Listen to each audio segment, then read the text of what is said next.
Ok, voy a seguir con nuestras exposiciones sobre Juan capítulo 6. Juan 6. Ahora, justo el pasaje que me toca hoy es un texto que prediqué en la iglesia hace 3 años y medio. El año que conmemoramos el Sínodo de Dort. ¿Os acordáis que vinieron Pedro Blois y el Sanz? Fue nuestro primer congreso y el último, porque luego llegó el señor COVID y no hemos podido volver a hacer otro congreso. Pero estuvimos estudiando en aquel congreso el Sínodo de Dort y a principios de aquel año yo os compartí un mensaje a partir de estos mismos versos. Claro, estaba pensando que hago, salto los versículos o predico los versos. Y luego pensé, bueno, cuando pienso ahora en la iglesia y la comparo con hace 3 años y medio, la iglesia es distinta. Tenemos un nuevo perfil, hay personas que ya no están con nosotros y hay otros que ya están que no estuvieron en aquel entonces. Y creo que también como iglesia es importante, como enseña la palabra, a repetir las verdades que ya hemos recibido para volver a fortalecer los fundamentos. Porque a lo mejor hay algunos hermanos, y ciertamente como voy a hablar hoy de las doctrinas de la gracia, son doctrinas que atentan contra nuestro humanismo. Por tanto, cuando empezamos a enfriarnos espiritualmente, empezamos a distanciarnos del Señor, como regla general, empezamos a poner en tela de juicio estas grandes verdades que constituyen la esencia de la reforma protestante. Entonces he decidido volver al mensaje con la iglesia hoy. La carne del mensaje será más o menos la misma que hace 3 años y medio, pero habrá nuevos datos y algunas nuevas aplicaciones. El título del mensaje en esta mañana es Los 5 puntos de Juan. Se habla mucho de los 5 puntos de Calvino, pero quiero que veáis que hoy estamos defendiendo los 5 puntos según la Biblia. Que estas verdades que proclamamos, defendemos, abrazamos, son 100% bíblicas. Los 5 puntos de Juan, o bueno, un título alternativo sería los 5 puntos del juanismo. Pero vamos a hablar hoy de los 5 puntos de Juan. El texto que vamos a leer es Juan 6, y si no me acuerdo mal, lo dejé en el 41, antes del bautismo de Pedro.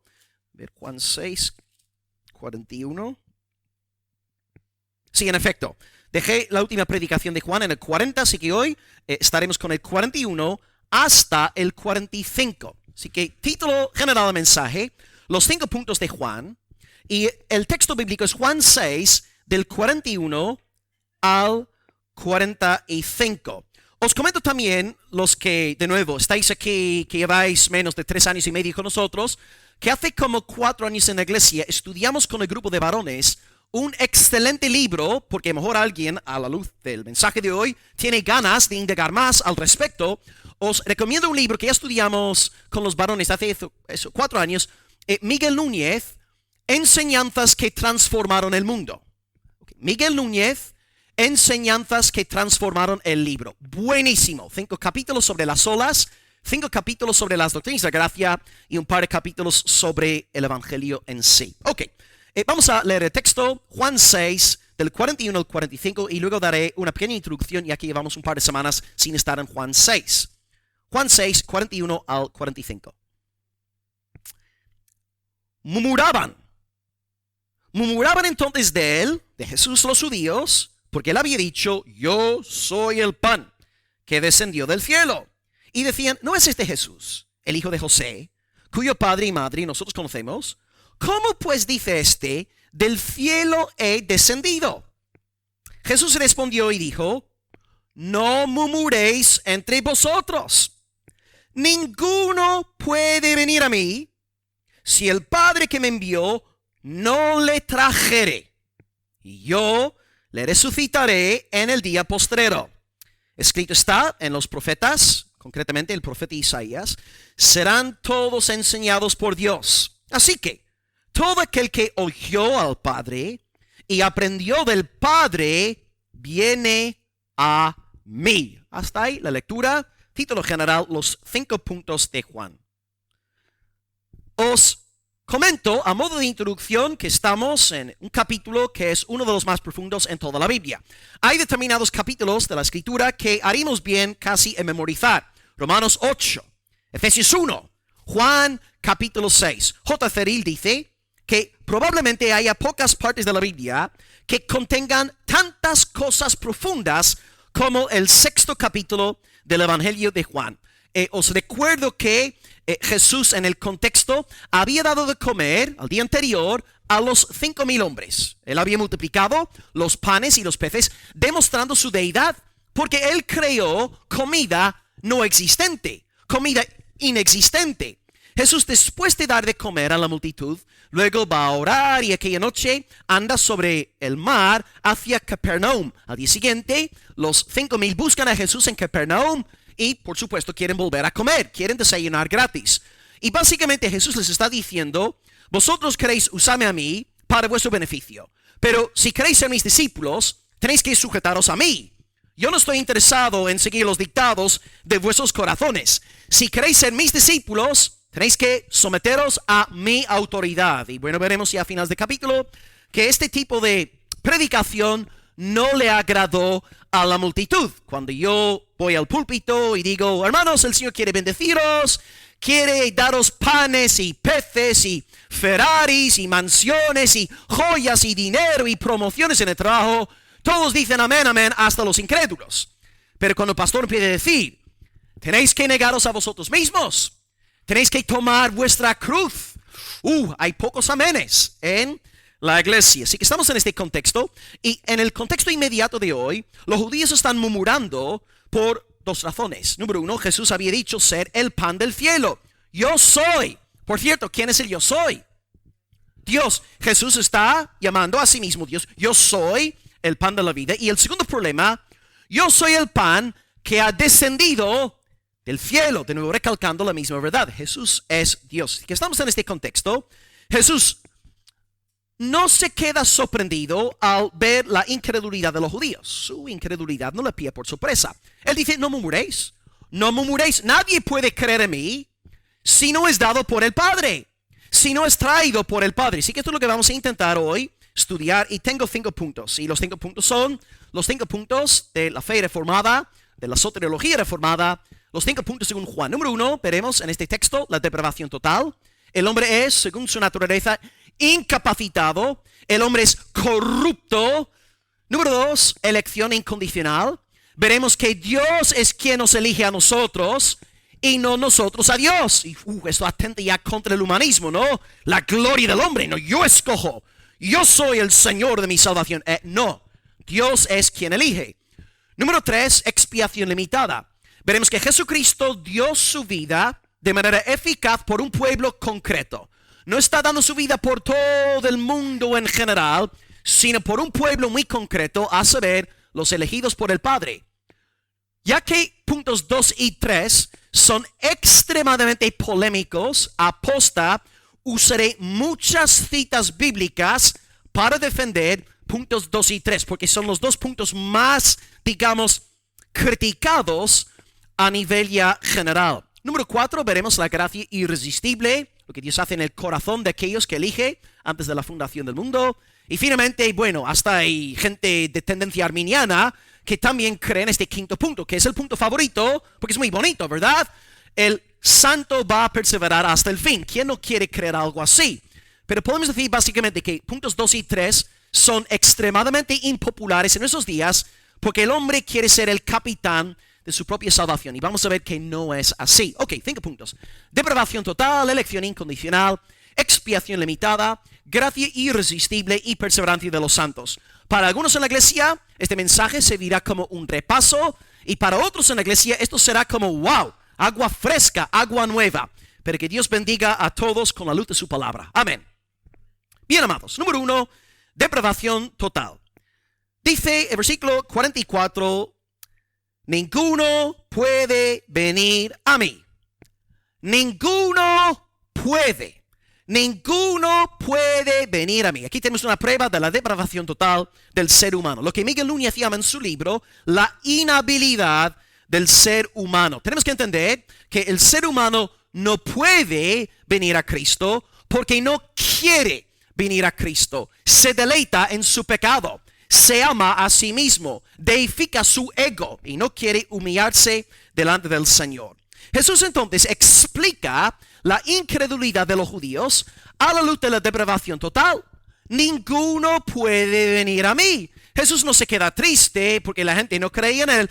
Él sabe muy bien que por ellos ser quienes eran, según su naturaleza, nunca iban a creer en el Evangelio, a no ser que Dios, el Padre, efectuara un milagro sobrenatural en sus corazones. Charles Spurgeon, en una predicación sobre la depravación total, dice lo siguiente: por la caída y por nuestro propio pecado, la naturaleza humana ha quedado tan degradada, depravada y corrompida que para el hombre es imposible, hay que subrayar ahí aquel adjetivo, es imposible venir a Cristo sin el auxilio del Espíritu Santo de Dios. Justo lo que Nico nos dijo hoy en el devocional de la iglesia. Es el Espíritu el que pone en nosotros el deseo de acercarnos al Señor. Y después de dar esta cita, en el sermón, Spurgeon explica la diferencia entre un creyente y un incrédulo de la siguiente manera. Él habla de un león y de un cordero. Un león y un cordero tienen dos apetitos, dos dietas distintas. Por ejemplo, el cordero come hierba cuando es muy pequeñita, el pequeñito toma la leche de su mami y no sé, hierba y poco más, ¿no? A lo mejor algo de, bueno, no sé si comen pienso, pero no tiene el apetito de un león. Porque yo le digo, hola, hermano león, ven aquí, y le pongo un plato de pienso, de leche y de hierba. Bueno, el león no va a quedarse muy a gusto conmigo, no vuelve a mi restaurante a comer, ¿no? El león, ¿qué quiere? Carne, ¿no? Como el hermano Israel, quiere carne, quiere hamburguesa, hot dog, ¿no? Quiere un Big Mac. El león tiene un apetito y el cordero tiene otro. ¿Por qué? Naturaleza. Naturaleza. Ahora, espiritualmente hablando, dice Spurgeon, excelente ejemplo. Spurgeon dice, porque algunos desean las cosas de Dios, porque algunos quieren orar, porque algunos quieren ser santos para la gloria de Dios y alabar a Cristo y dar centralidad al Señor en todas las cosas, porque tiene una naturaleza regenerada, tiene un nuevo corazón, tiene un corazón de carne, ya no de piedra, según la profecía de Ezequiel 36, 26. Pero el león, el incrédulo, no desea a Cristo, no desea las cosas de Dios, usará a Cristo para su propio beneficio, pero no ama al Señor Jesús.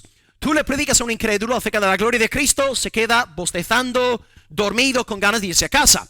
Pero tú le predicas a un regenerado, que está en un estado saludable de alma, le predicas acerca de Cristo, su gloria, su pronta venida. Esa persona está gloriándose en el Señor, porque tiene un apetito del Espíritu Santo. Por tanto, podemos describir la diferencia entre el incrédulo y el no creyente, como Spurgeon dice aquí. Es la diferencia entre un león y un cordero. Es cuestión de naturaleza. Todos los seres humanos nacen en corrupción, en su pecado. No creemos la mentira de los filósofos de la Ilustración, siglo XVIII, que dicen que no, los seres humanos nacen como una tabula rasa, ¿no? Ni buenos ni malos. Moralmente hablando, neutrales. No, incorrecto. Todos, como dice Spurgeon, caímos en Adán.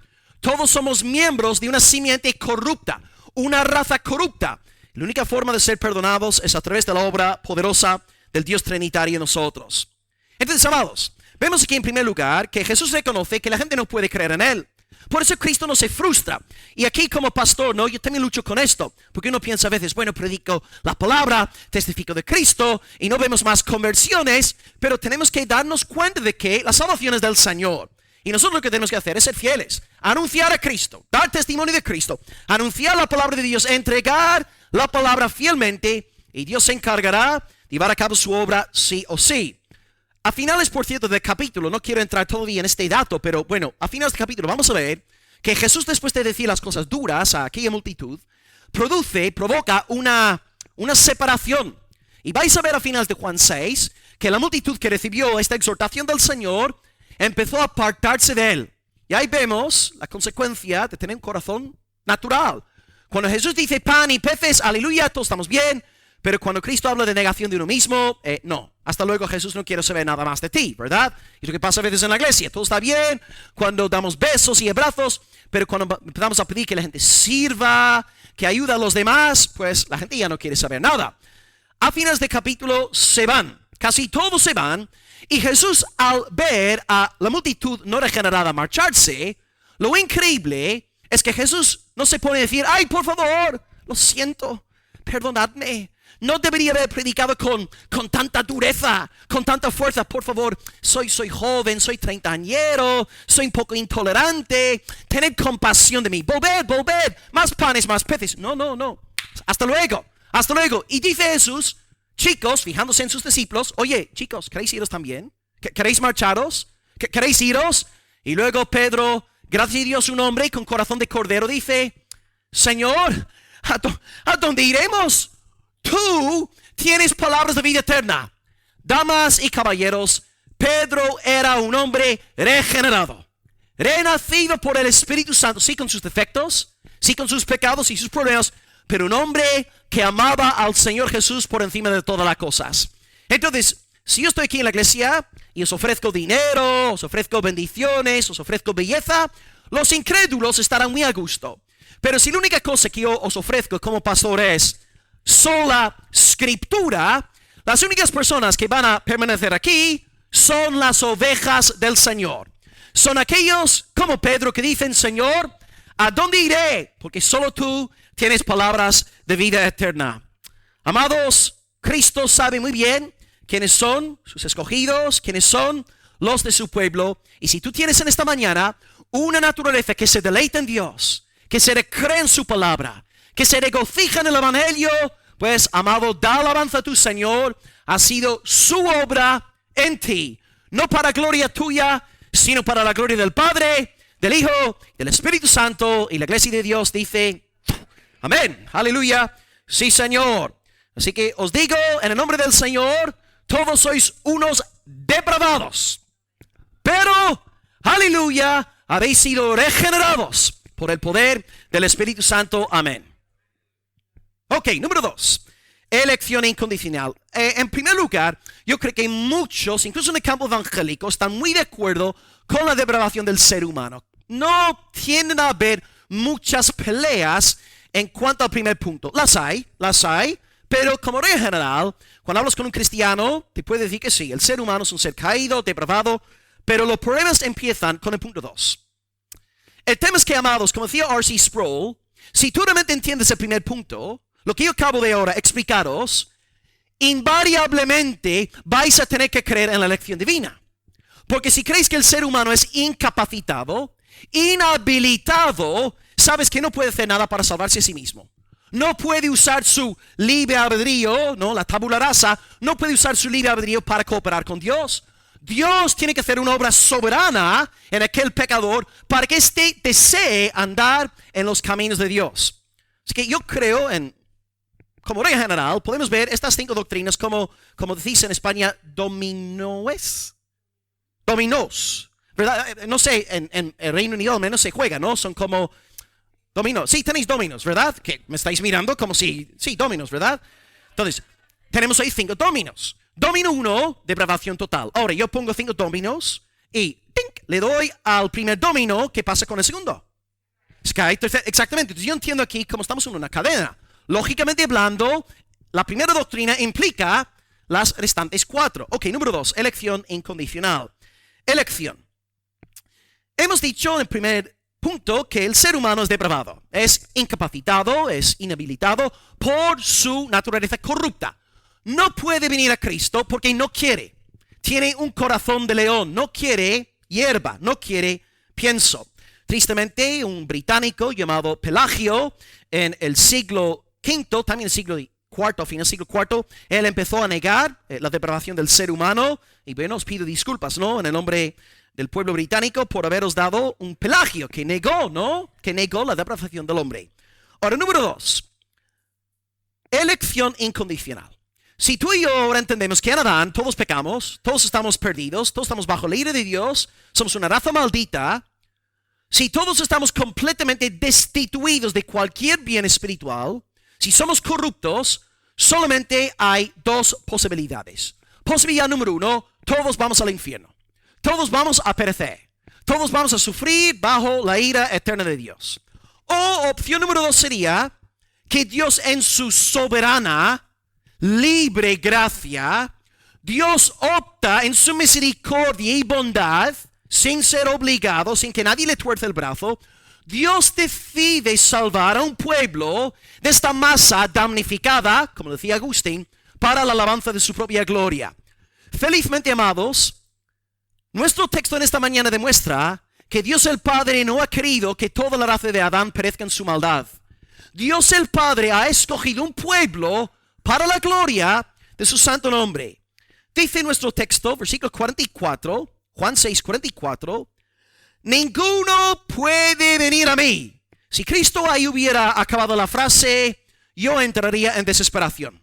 Yo me pongo a llorar porque no hay esperanza para mí. Pero la frase no acaba ahí. Jesús dice, ninguno puede venir a mí. Nicolás no puede venir a mí. Pilar no puede venir a mí. Doris no puede venir a mí.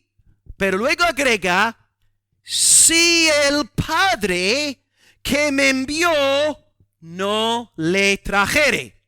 Por tanto, ¿puede un pecador venir a Cristo? Puede, pero ¿cuál es la condición que tiene que cumplirse? El Padre. ¿Ves? Cristo no habla del libre albedrío del hombre. No dice, bueno, si el hombre quiere cooperar con Dios. No. Si el Padre no le atrae, la salvación es absolutamente imposible. Y de esta manera Dios recibe toda la gloria en la salvación. Un hermoso texto que siempre citamos aquí en la oración, casi en cada culto, alguien cita, ¿no? Efesios 1 y versículo 4, a mí me encanta que Dios nos escogió en Cristo antes de la fundación del mundo. Dios te escogió antes de nacer. Romanos 9:15 también Dios dice a Moisés, yo tendré misericordia del que yo tenga misericordia. Yo me compadeceré del que yo me compadezca. La salvación es del Señor. Dios es quien salva. Ahora, yo sé que estamos ahora en terreno muy polémico y por tanto yo quisiera ahora inundar esta iglesia, quisiera bañaros con versos bíblicos. Y vamos a ver que el propio Salvador Jesús enseña la doctrina de elección incondicional. Tengo aquí 10 textos. De nuevo, son muchos porque sé que seguramente una vez online va a recibir un montón de críticas ese mensaje. Y vamos a ver que lo que estamos diciendo aquí es bíblico conforme a la palabra de Dios. Son textos del Señor Jesús. Texto número 1, Mateo 11:25. Dice Jesús, te alabo Padre, Señor del cielo y de la tierra, porque escondiste, está hablando, ¿no?, del evangelio, de su gracia, escondiste estas cosas de los sabios y de los entendidos y las revelaste a los niños. Como regla general, cuando oramos, gracias Señor por haberme revelado la verdad tocante a tu Hijo. Pero nos olvidamos de que hay otra parte en la oración. Antes de dar gracias Cristo por revelar la verdad, alaba al Padre por haber ocultado, por haber escondido la misma verdad de algunos. ¿Y cómo podemos explicar esto? La elección divina. Dios es soberano a la hora de salvar a su pueblo. Número 2, algo muy parecido, Mateo 13:11. Jesús dice, a vosotros, amados míos, discípulos llamados por Dios, os es dado saber los misterios del reino de los cielos. Mas a ellos, a los fariseos, a los escribas, a los réprobos, no les es dado. ¿Por qué no? Elección. Dios en su soberana libertad decide revelar la verdad a aquellos que él ha escogido de antemano. Número 3, Mateo 16, versículo 17. Simón dice a Cristo, Pedro dice, tú eres el Cristo, el Hijo del Dios viviente. Y Jesús, en vez de decirle a Pedro, oh, cuán grande el uso de tu libre albedrío, oh, Pedro, eres digno de mérito y alabanza, oh, Pedro, gracias por cooperar conmigo, Jesús le dice, oh, eres bienaventurado, Simón, hijo de Jonás, porque no te lo reveló carne ni sangre, sino mi Padre que está en los cielos.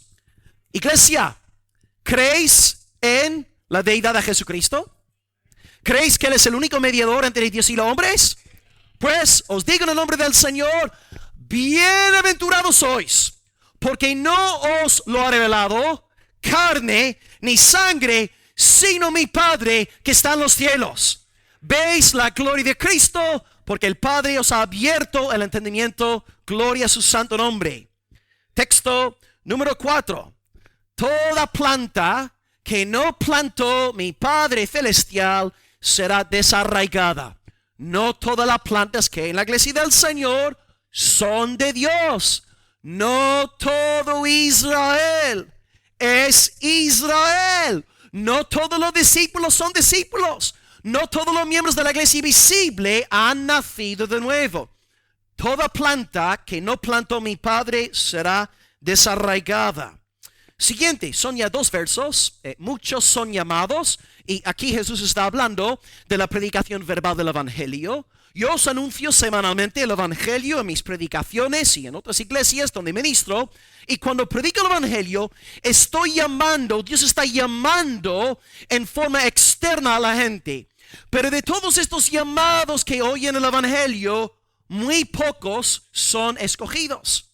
Pensad en Almería, 200,000 habitantes en esta ciudad. Y cuando sumamos todos los evangélicos, somos poquísimos. Ahora, yo no sé cuántos almerienses habrán escuchado la predicación del Evangelio, pero de todo este grupo que ha sido llamado, Dios ha escogido unos cuantos, algunos de los cuales estáis aquí en esta mañana recibiendo la palabra del Señor. Siguiente verso. Cristo enviará a sus ángeles, juntará a sus escogidos de los 4 vientos desde un extremo del cielo hasta el otro. Entonces, si lees a alguien online diciendo, no, Cristo no creyó en la doctrina de la elección, bueno, nuestro Jesús dice que va a juntar a sus escogidos. Es decir, Jesús dice aquí que tiene escogidos y alguien online dice, no, Jesús no cree en la elección, ¿a quién vas a hacer caso? Al Señor. Exactamente, es la palabra de Dios que estamos citando. Siguiente verso, número 7. En el día final, Dios nos dirá, venid, benditos de mi Padre, heredad del reino preparado para vosotros desde la fundación del mundo. Entonces, en el día final, cuando tú estés delante de Dios, recibirás un reino que Él preparó para su pueblo escogido. Antes de la fundación del mundo nos escogió para que recibiéramos nuestra herencia eterna. Número 8. No temáis, manada pequeña, porque a vuestro Padre le ha placido daros el reino. Somos pocos, tenemos muchos enemigos. La mayoría de los almerienses no cree en Dios. Sabemos que a nivel nacional quieren lavarle el cerebro a nuestros peques. Tenemos inquietudes, somos seres humanos, pero no debemos preocuparnos porque Dios el Padre nos ha escogido para salvación. A Él le ha placido darnos el reino. De nuevo, observad, hermanos, que nuestra pertenencia al reino no depende de nuestra voluntad, no depende de nuestro mérito, nuestras obras, nuestra asistencia a la iglesia, nuestro fuego a la hora de orar y todo lo demás. No, la salvación depende únicamente del placer, lo que Pablo llama el beneplácito del Padre. Es la buena voluntad de Dios la que nos ha salvado.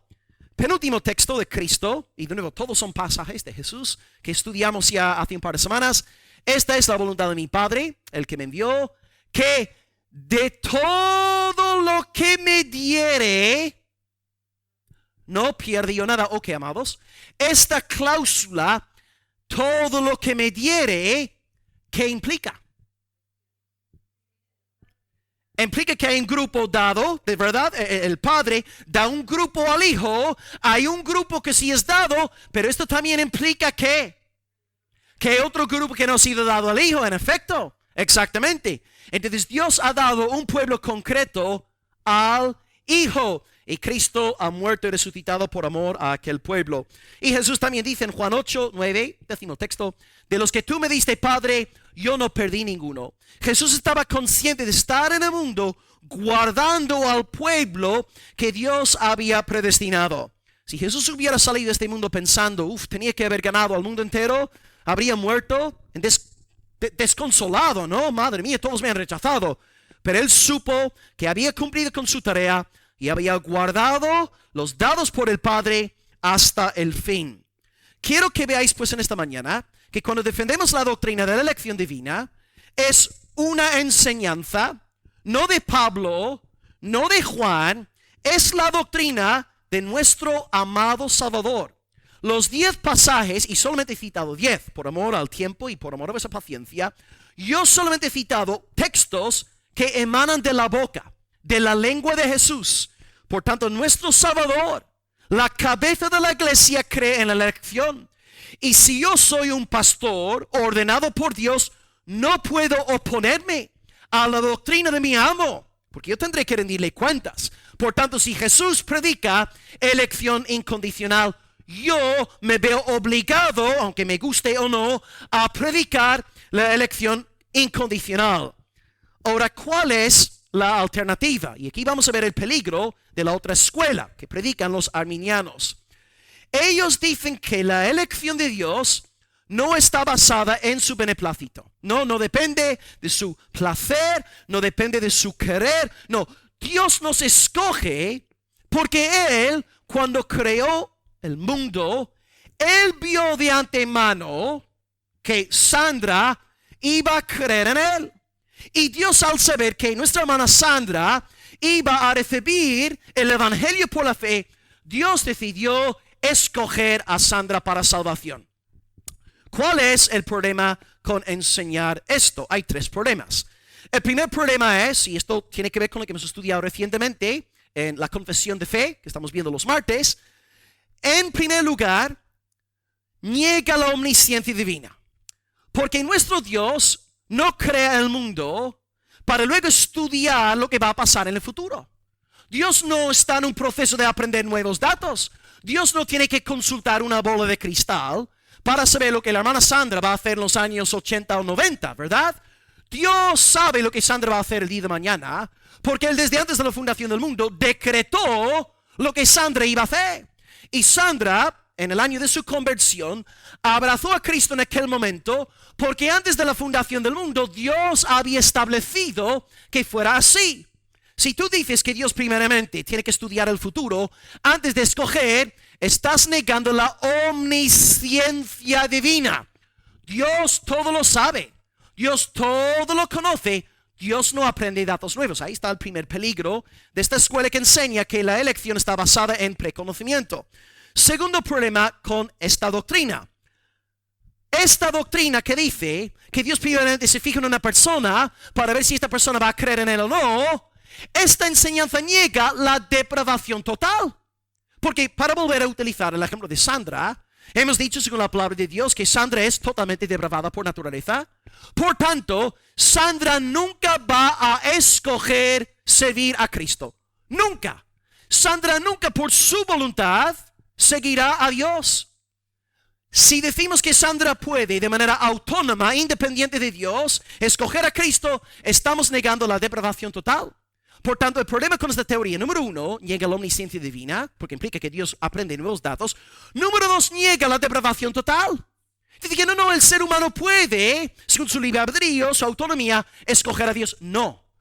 Y volvemos al primer punto, según lo que hemos comentado. Y el tercer problema, y para mí es bien grave de nuevo, Sandra, si yo te digo, a ver, alguien con una mente aquí filosófica, yo te digo a ti que Dios escogió a Sandra porque vio milenios antes de crear todo, Dios vio que Sandra iba a tener fe y que Sandra iba a arrepentirse, y Dios salvó a Sandra en base a estas actividades de la hermana.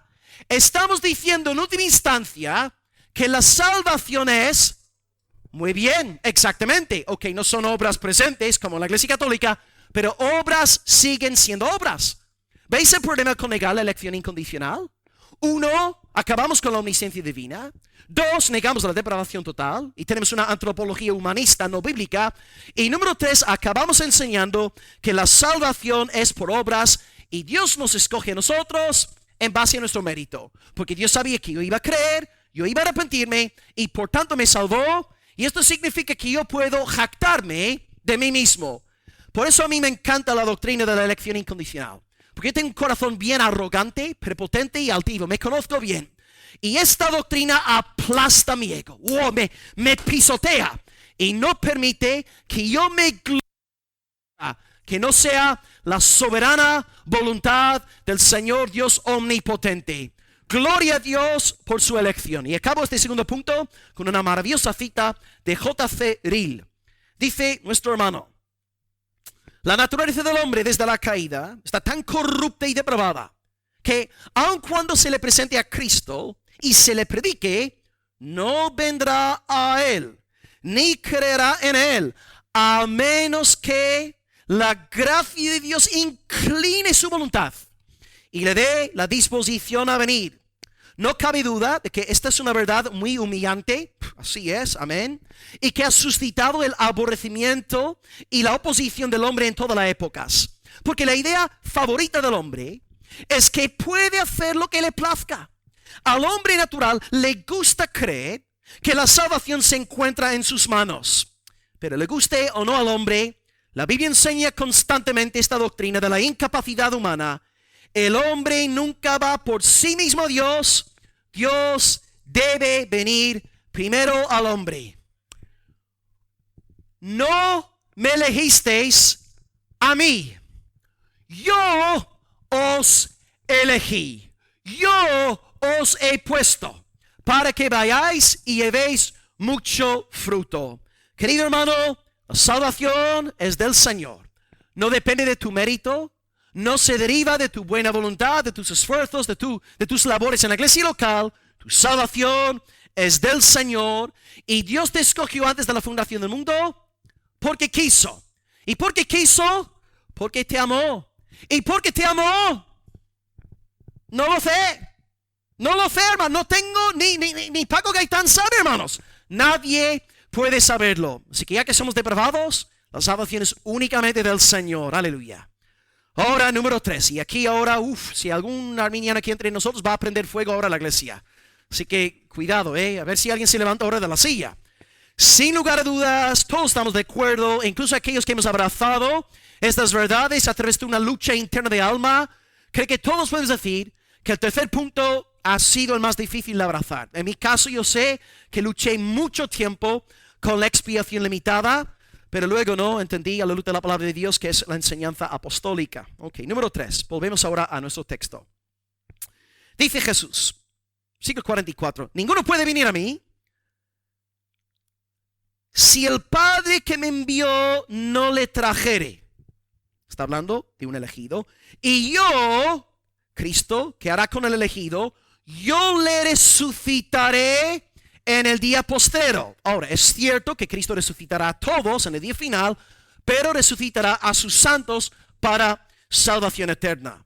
Yo sé, de nuevo, que esta doctrina es extremadamente criticada.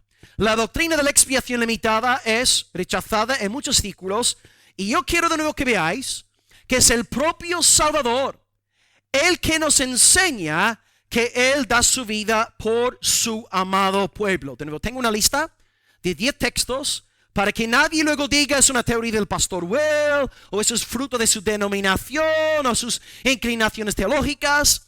Vamos a ver que Jesús es quien nos enseña la doctrina de la expiación limitada o eficaz. En primer lugar, Mateo 11, 27. Dice Cristo, nadie conoce al Hijo sin el Padre, ni al Padre conoce a alguno sino el Hijo, y aquel a quien el Hijo lo quiera revelar. Esto nos está diciendo que Dios el Hijo revela la verdad de Dios el Padre a su pueblo. Depende de su voluntad. Entonces, ¿por qué tú crees en Dios Padre? Porque Dios el Hijo te ha dado revelación por medio del Espíritu Santo. Cristo da esta revelación a aquellos que fueron elegidos antes de la fundación del mundo. Número 2, Mateo 20, versículo 28. El Hijo del Hombre no vino para ser servido, sino para servir y para dar su vida en rescate por muchos. Pero no dice que da su vida en rescate por exactamente. Cristo está limitando los efectos de su obra sacerdotal. Número 3, lo que hemos celebrado en esta mañana, Santa Cena. Dice, esto es mi sangre, nuevo pacto, que por muchos es derramada para remisión de los pecados. No es derramada por todos, es derramada por muchos, el pueblo del Señor. Número 4, Marcos 4:11. A vosotros os es dado saber el misterio del reino de Dios, mas a los que están fuera, por parábolas, todas las cosas. Por eso Jesús revela ahora, Él habla en parábolas con el fin de enseñar la verdad y ocultarla. Yo hablo en parábolas, dice Jesús, para que viendo vean y no perciban, y oyendo oigan y no entiendan, para que no se conviertan y no les sean perdonados los pecados. ¿Qué hace un arminiano con una declaración del Señor Jesús tan explícita e imposible de malinterpretar? Jesús dice que yo enseño en parábolas porque quiero revelar la verdad a los míos y quiero que la misma verdad sea escondida de otros. Y esto es exactamente lo que hace el Padre según los pasajes antes leídos. De nuevo, amados, yo no os estoy citando a George Whitefield, ni a John Owen, ni a John Calvin, ni a Jonathan Edwards. Os estoy citando Marcos 4:11, donde está hablando el Salvador Jesucristo. Siguiente texto. Lucas 22:31. Simón, Simón, he aquí Satanás os ha pedido para zarandearos como a trigo. Pero yo he rogado por ti que tu fe no falte. Yo he rogado por ti que tu fe no falte. Vale, vamos a ver. Pedro traiciona al Señor. Judas Iscariote traiciona al Señor. Judas con un beso y Pedro negando 3 veces al Señor públicamente. Yo no conozco a este nazareno. Ahora, Pedro fue restaurado y se convirtió en un pastor de la iglesia. Y aquí como iglesia hace varios años estudiamos 1 Pedro, 2 Pedro, verso por verso, párrafo por párrafo, expusimos aquellas 2 cartas. Gloria a Dios. Pero Judas Iscariote pecó y pereció en su maldad, hijo del diablo. Ahora, ¿cuál es la diferencia entre Pedro y Judas Iscariote? Pedro es un hijo de la gracia. Pedro recibe la oración sacerdotal de Jesús. Cristo ruega eficazmente por su amada iglesia, y por esta razón Pedro fue restaurado a la fe y se convirtió en un mártir en el año 67, 66 por ahí, por las fuerzas de Nerón. Pero Judas Iscariote se ahorcó, un hijo de maldición, porque la oración sacerdotal de Jesús. Jesús ruega eficazmente por los suyos, por tanto se arrepentirán. Y por esto tú, querido hermano, estás aquí hoy. Piensa, yo llevo 20 años en la fe, tú a lo mejor llevas 10, 15, 30, tal vez 40 en algunos casos. ¿Cómo es que tú has permanecido en la fe hasta el día de hoy? Porque tienes un corazón muy bueno, porque eres una persona excelente, porque eres un caballero. No. Porque a la diestra del Padre, Jesucristo está rogando eficazmente por ti. Y si no fuera por su intercesión sacerdotal, tú estarías perdido en fiestas, bebidas y fornicación. Pero hoy estás aquí en esta mañana con ganas de alabar a Dios, recibir su palabra, ser nutrido de la Escritura, porque Jesucristo no ha dejado de orar por ti. Y para consolar vuestros corazones, amadas ovejas, porque vemos nuestro corazón y a veces lloramos, os consuelo hoy diciéndoos que las oraciones intercesorias de Cristo son más potentes que la maldad que hay en nuestra alma. Por tanto, tú vas a permanecer en la fe hasta el fin, porque tu buen Salvador ora por ti. Si yo te digo, mira hermano Nicolás, yo me comprometo a orar por ti hasta que estés aquí en esta tierra, es muy bonito. Pero Nicolás no va a encontrar gran consuelo en mis oraciones, porque soy un simple hombre. Pero si yo le digo a Nicolás, el Todopoderoso, Hijo de Dios, Alfa, Omega, principio, fin, Él está orando ahora mismo a la diestra del Padre, por ti, Nicolás. Nicolás se pone a bailar, ¿no? Bailar salsa con la felicidad que le entra en el alma. Hermanos, Dios está orando por vosotros. ¿Me habéis oído bien? Dios el Hijo está orando por vosotros. Por tanto, como Pedro, seréis restaurados. Dios os levantará, Dios os limpiará y no vais a morir en vuestra maldad como Judas Iscariote. Siguiente texto, este ya es brutal. Juan 5:21. Peleé mucho con este texto en mis días pre-reformados. Dice Jesús, así como el Padre levanta a los muertos y les da vida, así también el Hijo a los que quiere da vida. ¿Por qué tienes tu vida espiritual con este texto? Exactamente, Cristo quiso darte a ti la vida. Depende de Él, depende de su beneplácito, depende de su voluntad, depende de su placer. Es Jesucristo el que te ha dado a ti la vida. El siguiente texto ya lo leímos en el primer punto, así que no lo voy a repetir. Saltamos al número 8. Yo soy el buen pastor y doy mi vida por las ovejas.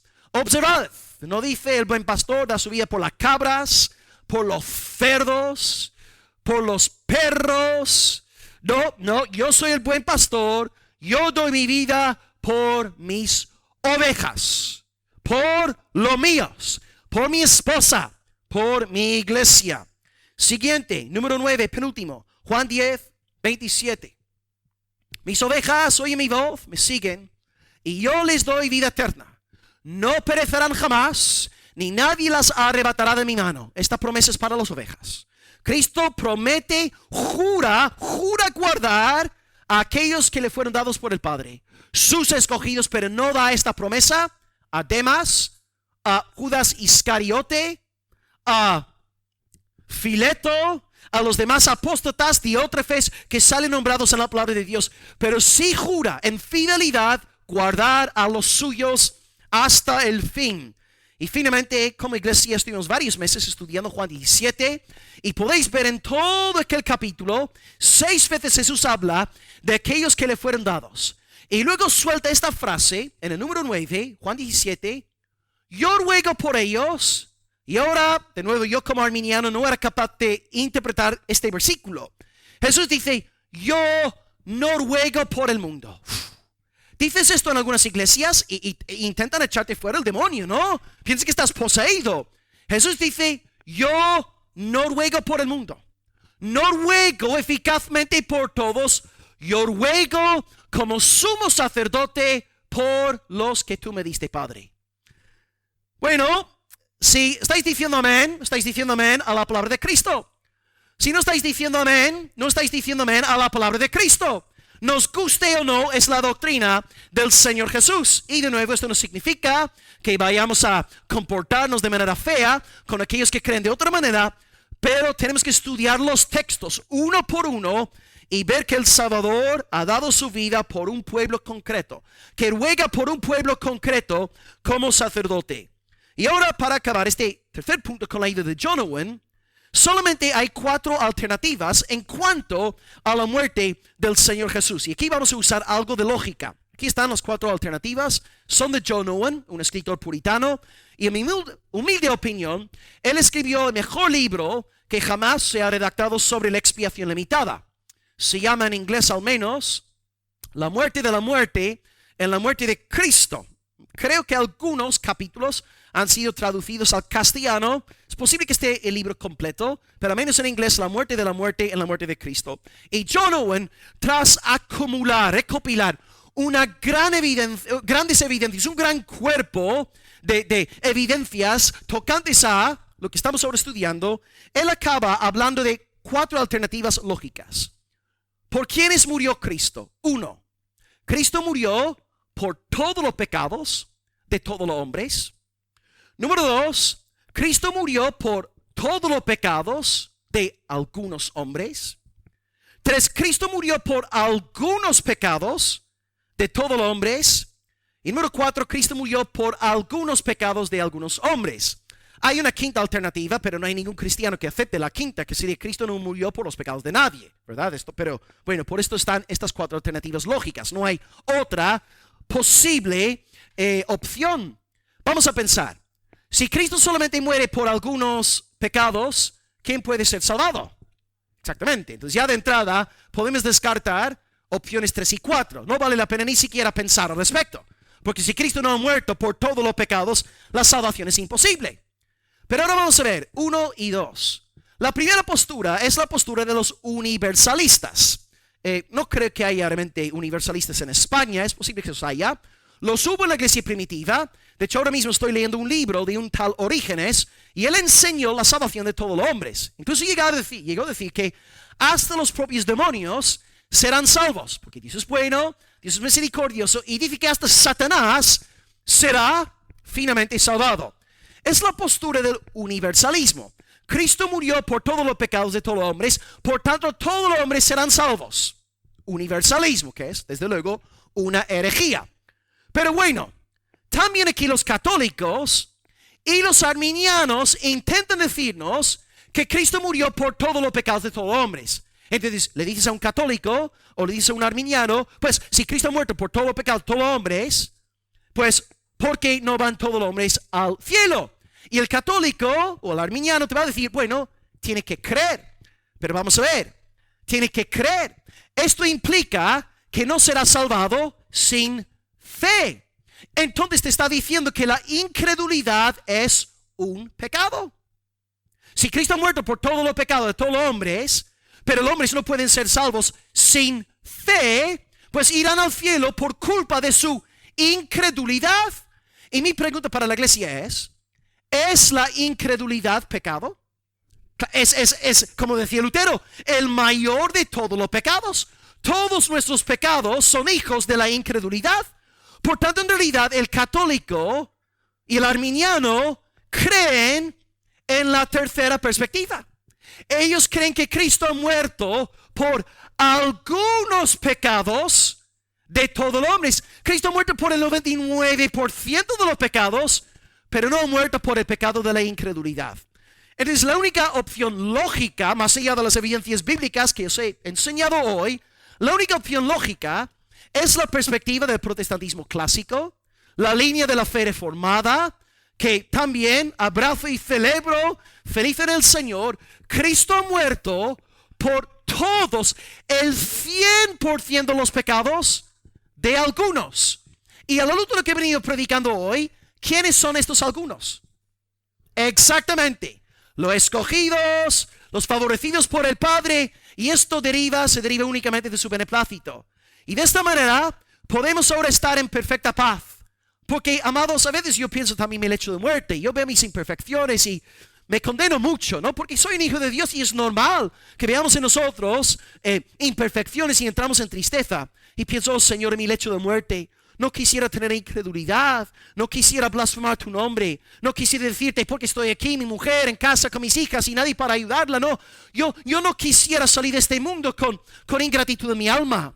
Pero qué descanso saber que incluso el Señor, no todo nuestro pecado, pasado, presente, futuro, fue puesto sobre el bendito Hijo de Dios.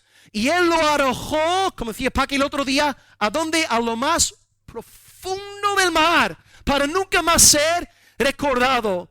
Por tanto, santo, recuerden esta mañana que el 100% de tu pecado, y estoy hablando a personas que lucháis con el pecado, que a veces entráis en depresión por ver lo que hay en vosotros, os consuelo en el nombre del Señor diciéndoos, todo vuestro pecado fue quitado, anulado, asesinado por el Rey de Reyes y Señor de Señores Jesucristo. Él os ha limpiado por completo. Sois justos en Él. ¿Qué pasa, pastor, con mis luchas perdidas, con mis derrotas? Pues las habrá y vendrá más en esta semana que se acerca, pero eres la justicia de Dios y Dios se encargará de perfeccionarte, de santificarte. Así que ten consuelo hoy, sabiendo que en Cristo tienes la plenitud de la salvación. Sí, amén, es un descanso para mi alma y sé que para los regenerados aquí, qué bueno saber que no depende de mí, depende de la sangre eficaz derramada en el Calvario. Amén. Los últimos dos puntos son más breves porque no tienden a ser tan controvertidos. He invertido mucho tiempo en puntos 2 y 3 porque sé que son el eje. Sé que todos, ¿verdad?, denuncian y critican puntos 2 y 3. Ahora, gracia irresistible, y luego acabaremos en quinto lugar con la perseverancia de los santos. Gracia irresistible. Antes de empezar, hay un malentendido general que debemos aquí quitar de medio. A veces decimos que la gracia de Dios es irresistible y la gente enseguida dice, bueno, pero Esteban dice en Hechos 7:51, vosotros, duros de cerviz, incircuncisos de corazón, siempre resistís al Espíritu Santo. Ahí tenemos Esteban recriminando al liderazgo judío por resistir al Espíritu Santo. Sí, amén. Estamos 100% de acuerdo. Creemos en la depravación total. La única cosa que hace el ser humano es rechazar a Dios, escupir en el rostro de Dios, maldecir a Dios. Amén, así es. Pero cuando hablamos de la doctrina de la gracia irresistible, estamos hablando de una operación muy concreta en la economía divina. No estamos hablando de las obras generales de la gracia de Dios que todos los seres humanos que no son de Cristo, todos los seres humanos siempre rechazan. Estamos hablando en este cuarto punto sobre la gracia eficaz que Dios derrama en el día de la salvación. Esta gracia específica de Dios no puede ser rechazada. No puede ser resistida. Ahora, la gracia general siempre es resistida por los incrédulos. Siempre. ¿Por qué? Porque somos depravados totalmente. Pero esta gracia irresistible, aquí tenemos que pensar, por ejemplo, en la ilustración de Lázaro. Ahí está Lázaro, 4 días en la tumba. Wow, huele a sobaco, ¿verdad? Y ahora, amados, intentad visualizar la escena. Aquí está Cristo. La puerta es la puerta de la tumba. Y Cristo le dice a Lázaro, Lázaro, ven fuera. Ahora, hermanos, está dando el mandato el todopoderoso Hijo de Dios, el que creó todas las cosas, juntamente con el Padre y con el Espíritu. ¿Puede Lázaro, estando ahí en una condición ahora difunta, puede Lázaro no hacer caso al mandato del Creador? Es que no puede. Ahora, otra, viene Pilar. Pilar se pone detrás del púlpito. Lázaro, sal fuera. Pili, ¿qué va a hacer Lázaro? Va a permanecer ahí. La diferencia es que Jesucristo es Dios. Y cuando Dios da un mandato, cuando Dios dice, luz sé, luz es, ¿verdad? Cuando Dios dice lo que sea, su palabra es eficaz. Por tanto, Jesús dice, Lázaro, sal. Lázaro necesariamente tiene que salir, incluso estando muerto. Y esto es exactamente lo que sucede en el momento de nuestra regeneración, nuestro nuevo nacimiento. Así que vemos aquí el texto de nuevo, Juan 6, 44, 45. Jesús dice, ninguno puede venir a mí si el Padre que me envió no le trajere. Dios nos trae a través del Espíritu. Yo le resucitaré en el día postrero. Escrito está en el profeta Isaías. Todos serán enseñados por Dios. Así que, todo aquel que oyó al Padre y aprendió de él, viene a mí. Según estos dos versos, el Espíritu Santo hace un par de cosas. Podemos ver su obra. Primeramente, versículo 44. Dice que Dios nos trae. Y esta obra de... ¿Cuál es el sustantivo de traer? Acercar, ok, vale. Estaba pensando algo como tracción, pero no hay tal palabra, ¿no? Bueno, Dios atrae por medio del ministerio del Espíritu Santo. Así que tenemos que ver aquí el Espíritu Santo en el versículo 44. R.C. Sproul, en español, llama esta doctrina de esta atracción divina, él llama esto el llamado eficaz del Espíritu, o lo que tú y yo podemos también tachar de nuevo nacimiento, regeneración. Dice Sproul lo siguiente: a menos que recibamos la gracia de la regeneración, no responderemos al Evangelio en forma positiva, no podemos hacerlo. Y aquí el verbo traer es muy interesante en griego, porque a veces pensamos que traer a alguien es como seducir. Por ejemplo, bueno, no sé qué ejemplo poner, ¿no? Pero un muchacho se enamora de una chica y se pone perfume y enseña sus músculos. Ven aquí, guapa, ven aquí, ¿no? Y baila conmigo. O sea, estamos pensando, es lo que Dios hace. Dios como que nos seduce y nos atrae, pero no es eso. Es mucho más. Cuando estudiamos el griego, la implicación es que Dios hace algo eficazmente en el corazón del pecador para que éste crea en Dios. Os enseño dos pasajes en griego que usan el mismo verbo y solamente hay 3 ejemplos en la Biblia. Versículo 44, y los 2 textos ahora a continuación. Primero, Juan 21:11.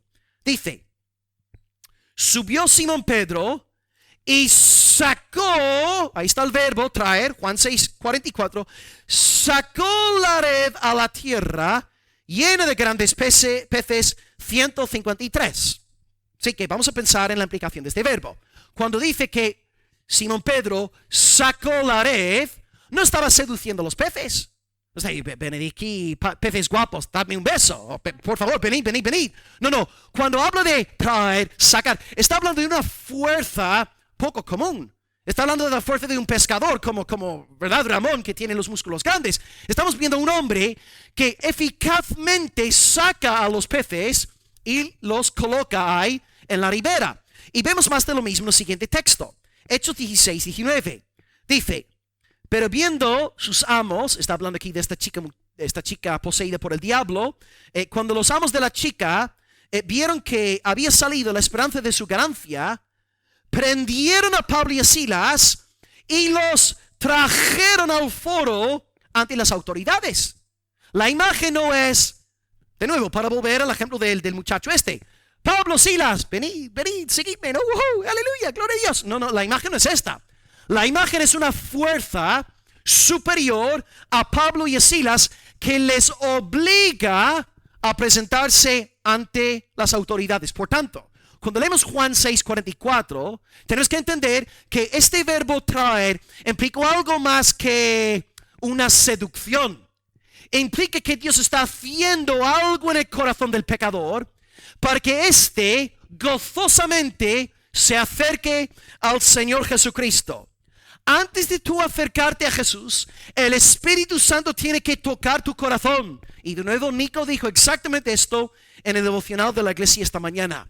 Y luego el Espíritu Santo en el versículo 45 hace dos cosas más. Hemos visto en primer lugar que atrae, pero de nuevo, por favor, interpretad atraer en términos de los textos que antes leí. Es más que atraer, es realmente ejercer un poder irresistible. Y la segunda cosa, en el versículo 45, el Espíritu Santo dice, nos enseña y nos abre los oídos. Nos enseña y nos abre los oídos. Dice, en primer lugar, el profeta Isaías, todos serán enseñados por Dios. Punto aparte, sin cortar el rollo del sermón, pero os comento que muy interesantemente, este texto que Cristo cita es Isaías 54:13. Y es un pasaje que se aplica a Israel. Pero ahora Jesús usa este texto para hablar de los escogidos, de su iglesia. Aquí tenemos una prueba de que el verdadero Israel es la iglesia de Dios. ¿Okay? Así que sin perder el hilo del mensaje, es muy interesante observar cómo Jesús aplica un texto para Israel, ahora a la iglesia, dándonos a entender que nosotros somos el verdadero Israel. Pero bueno, vuelvo ahora a lo que estoy diciendo en el mensaje. El Espíritu nos enseña y el Espíritu nos abre los oídos. Bueno, el Espíritu nos enseña, esto lo sabemos porque Cristo lo dice varias veces en Juan 14, Juan 16, el Consolador, que el Padre enviará en mi nombre, Él os enseñará todas las cosas. Luego también Juan dice lo mismo, primero de Juan 2, versículos 20-27, tenéis la unción del Altísimo, y la unción, ella os enseña todas las cosas. El Espíritu nos enseña. ¿Y cómo nos enseña? Pues, primeramente, nos abre los oídos. Nos da una nueva facultad. Y aquí el ejemplo que a mí me encanta es el ejemplo de Lidia. Hechos 16:14. Pablo se pone a predicar. Lidia está ahí escuchando la predicación de la palabra. Y dice la escritura lo siguiente. Estaba oyendo Lidia y el Señor abrió el corazón de Lidia. Regeneración, llamamiento eficaz, poder del Señor está trayéndola, pero en el sentido del griego, Lidia tuvo el corazón ya abierto y estuvo atenta a lo que Pablo decía. ¿Por qué tienes tú un oído enseñable? Porque el Espíritu Santo te dio una nueva facultad. Tú ahora tienes oídos de oveja. Oyes la voz del buen pastor. Estás recibiendo esta predicación hoy y estás ameneando todo lo que os estoy enseñando. Porque estáis diciendo, es palabra de Dios. Es palabra de Dios. Sí, Will es pelirrojo y feito, pero es palabra de Dios. Y digo amén, amén, amén. Porque tenéis oídos espirituales. Dios os abrió el corazón.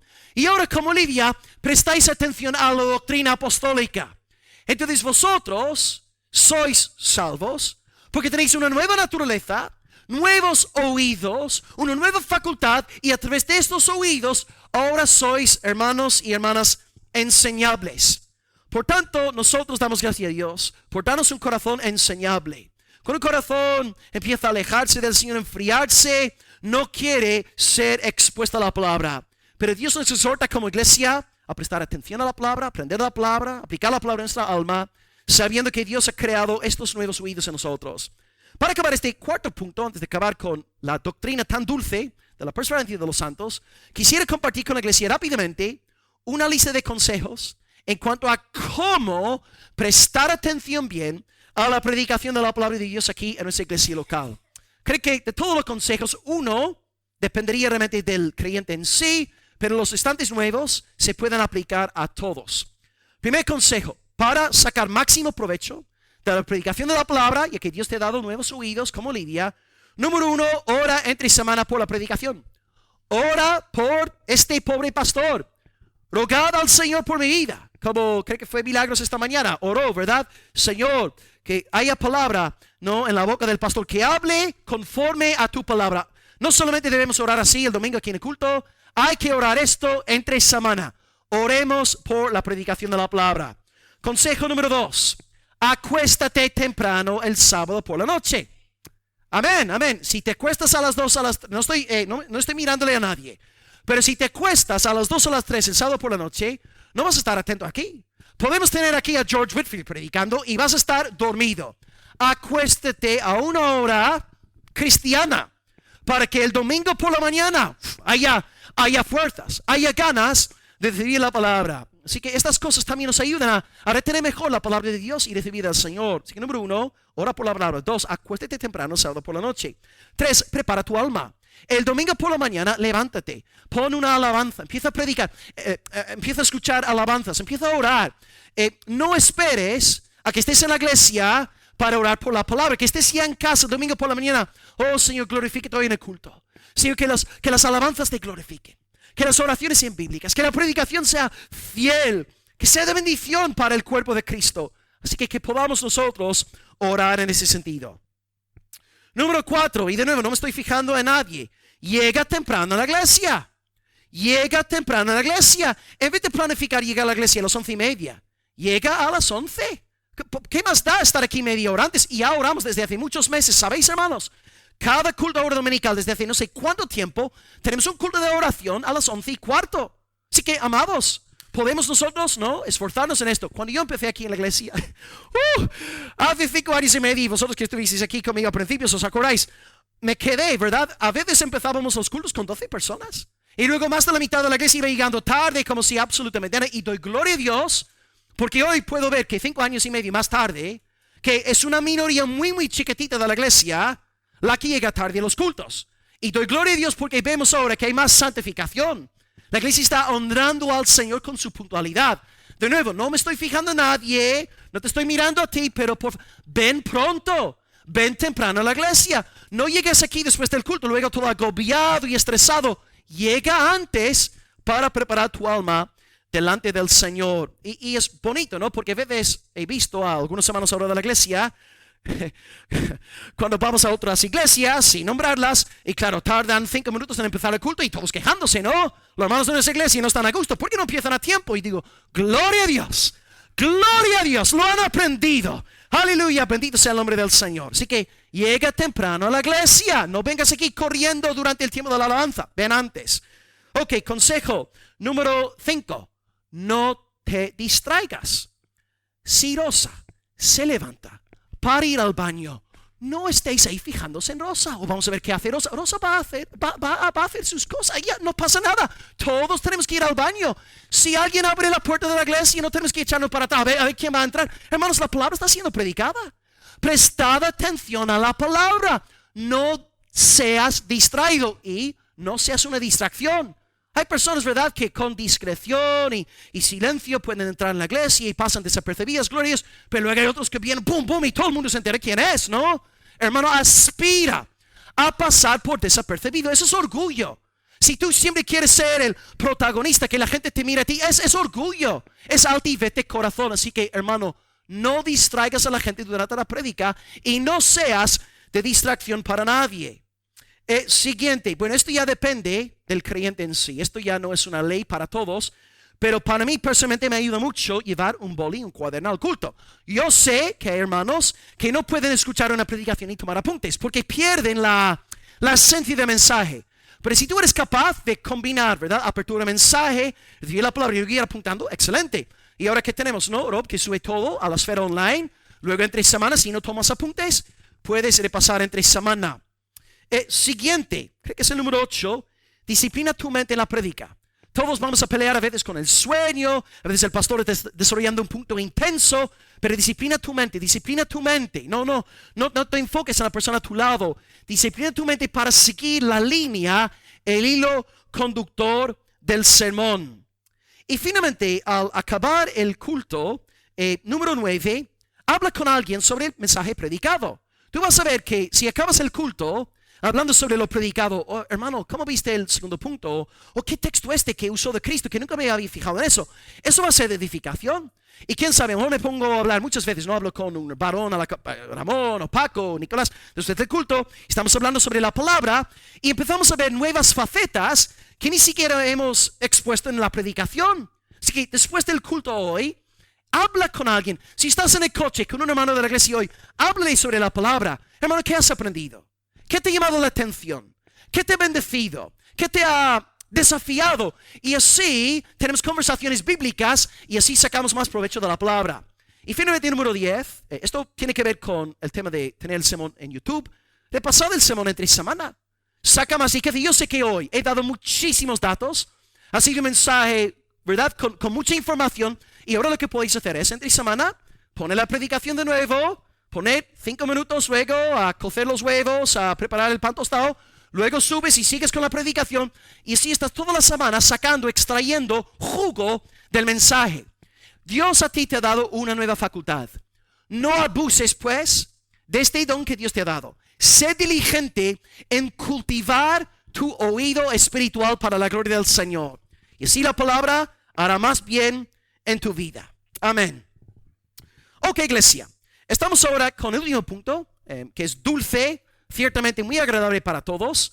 En esta predicación también podéis ver que estoy intentando imitar a Nico y a Paco, que en sus 2 predicaciones os predicaron 1 hora y 20 minutos. Así que yo estoy intentando, mi meta hoy es llegar a 1 hora y media. Así que no sé cuánto llevo, pero me quedarán unos 10 minutos más seguro. Perseverancia de los santos. Última verdad, en nuestro texto, los 5 puntos de Juan, vemos que Jesús dice que los creyentes seremos resucitados en el día postrero. Vuelvo al versículo 44. Ninguno puede venir a mí si el Padre que me envió no le trajere. Y traer de nuevo implica fuerza. Yo le resucitaré en el día postrero. ¿Veis? Jesús dice, los traídos por el Padre serán resucitados sí o sí. No dice, vale, el Padre los traerá y luego si ellos cooperan conmigo, si ponen de su parte, si son referentes, ellos serán resucitados. No. Todos los traídos por el Padre serán resucitados en el día final. Ahí tenemos la prueba de lo que llamamos la perseverancia de los santos. Un texto clásico en este sentido que todos conocéis, Filipenses 1:6, estando persuadido de que el que comenzó en vosotros la buena obra la perfeccionará. ¿Hasta cuándo? Hasta el día de Jesucristo. Tú como cristiano, tú como elegido, tú como regenerado, tú tienes la garantía de la salvación en el día final.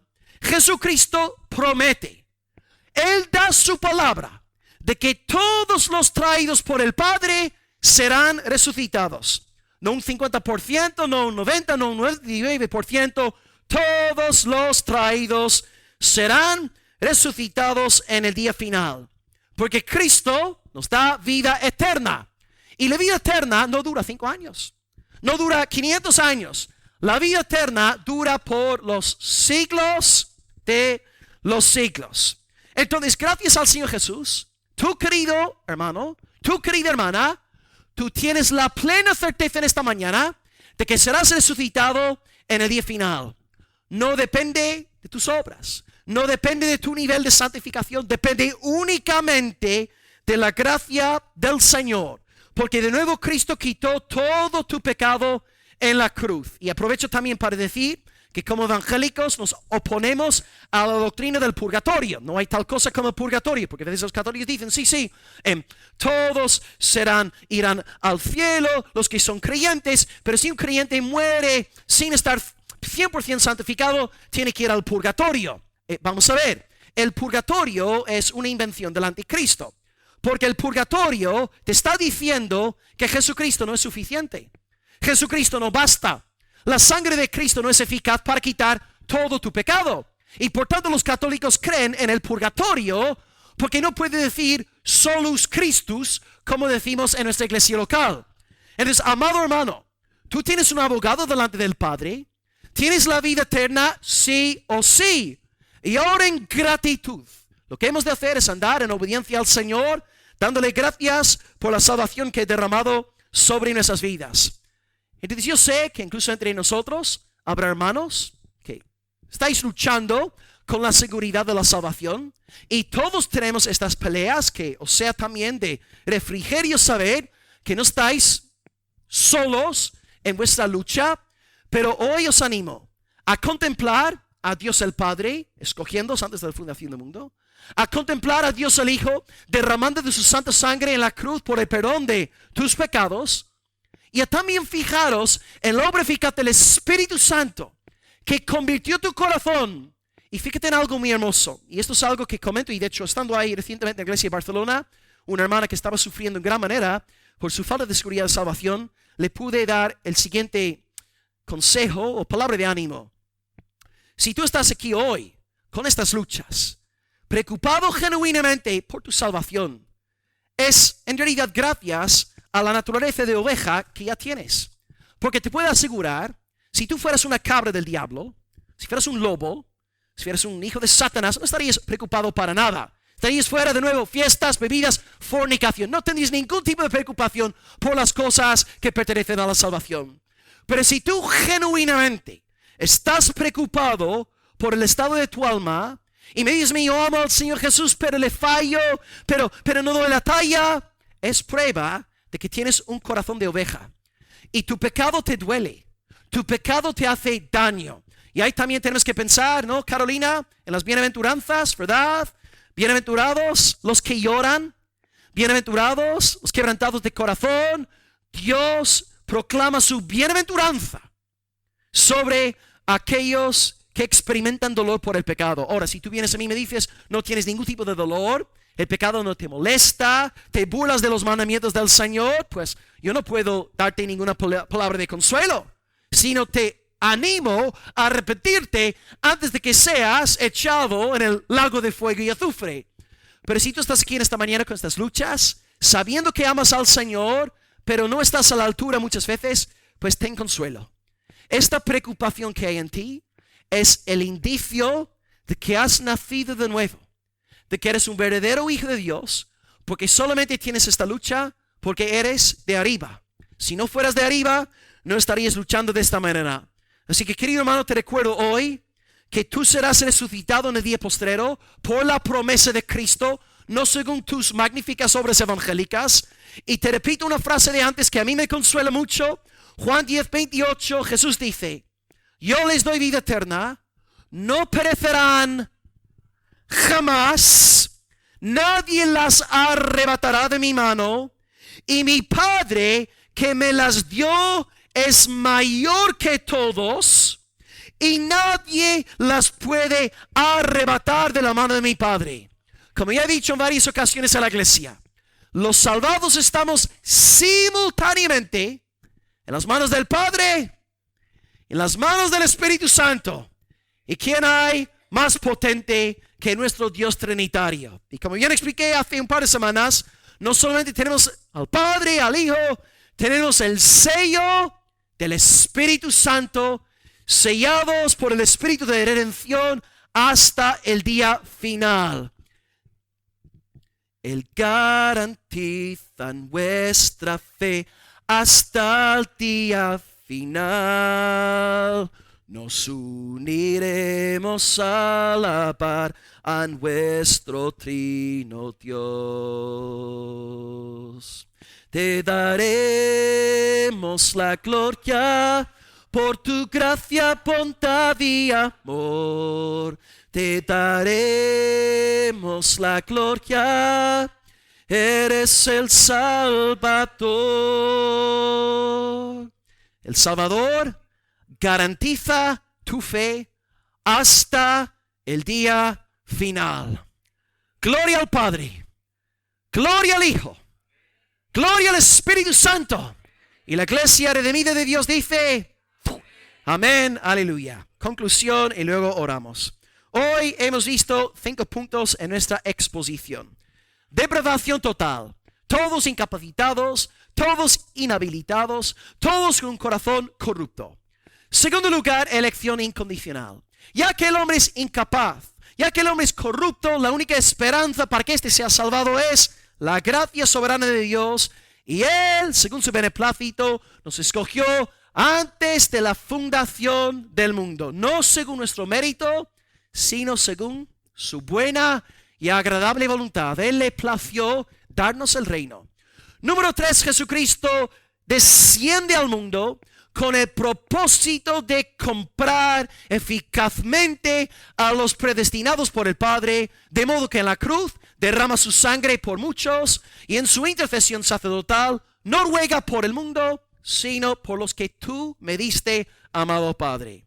Y como consecuencia de esta obra sacerdotal de Cristo, en un momento dado de nuestra vida, el Espíritu Santo aplica el Evangelio, aplica a Cristo a nuestro corazón de manera potente. Y a partir de aquel momento en adelante, empezamos a creer, empezamos a arrepentirnos, empezamos a experimentar dolor por el pecado, y es fruto de la gracia irresistible. Dios nos abre los oídos y ahora somos enseñables porque hemos pasado de muerte a vida. Y hemos recalcado cómo podemos sacar más jugo de las predicaciones a través de 10 consejos breves. Y finalmente hemos visto que aquellos depravados que fueron elegidos para salvación en Cristo por el poder del Espíritu Santo serán graciosamente guardados hasta el día final. Cristo nos resucitará y los saborcillos de gloria que hemos experimentado en este mundo desaparecerán, y en aquel día recibiremos plenitud. Veremos al pan del cielo, a nuestro Salvador, y alabaremos por los siglos de los siglos a nuestro Trino Dios. Gloria al Señor. Bendito sea por la claridad de su palabra, y que cada oveja hoy sea fortalecida en su fe. Incrédulos, arrepentíos. Incrédulos, creed en el Hijo, y disfrutaréis de este manjar que los hijos de Dios estamos disfrutando en esta mañana. Clamemos al Señor, dándole gracias por su palabra en esta mañana. Amén. Aleluya. Gloria a Dios. Amén.